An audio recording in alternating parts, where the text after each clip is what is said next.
let's start from the basics of folders, how to add and remove them. These are just basic tools that you use all the time, so they're really important. And there are two ways that you could go about this.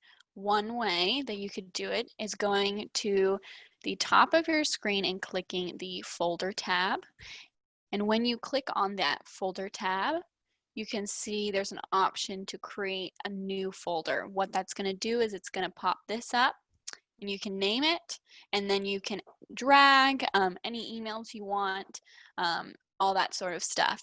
Then you can also delete a folder by clicking on the specific folder and clicking delete folder here. You can also move the folder and copy the folder and rename it all from this. So if you're always like, what can I do with a folder? Just click on the folder tab and it shows you everything that you can do with the folder, which is pretty cool. Let me ask you a question. Is it good form to create folders outside your inbox?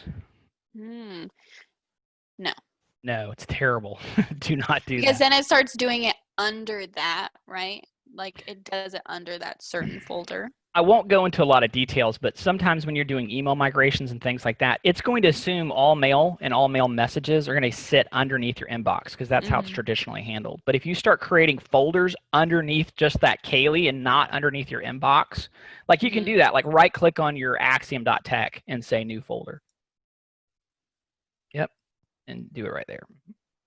So now you just made a new main top folder, and it's not under your inbox. Yeah, it's like, where you is could that? call it, just type sales. Okay. Okay.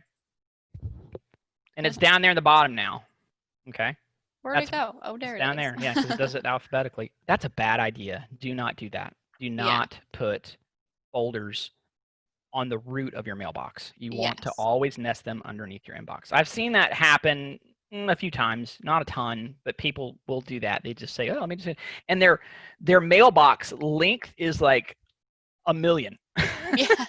You know, it's like crazy long. And to export those messages if we need to can be very challenging sometimes. Yeah. So so do you and us a favor and do not do that. Make sure you only put them underneath your inbox. Yes. Now, I'm not going to click on my inbox because, you know, it has all my email there. I don't want to give some people's emails away.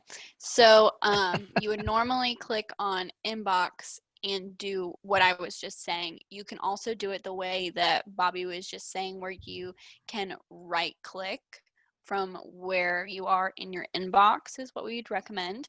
And you can move, copy, rename, and delete the folder as well as add a new one, all from this way. So this is, I would say, a little bit faster way, but again, it's like both of them are one click. So it's kind of whatever you'd prefer, you know? So totally up to you guys. But to segue into the next thing we're going to talk about, you should click on the folder tab, and we're going to talk about this, show and favorites. Now, what's that about? Tell us about this. Do you want me to do that one? Oh, wise one. I have the con. Okay. I have the con. All right. Let me steal sharing. Yeah, this is really important. Again, we love talking about customization when it comes to your email to make your life easier. This is just part of that.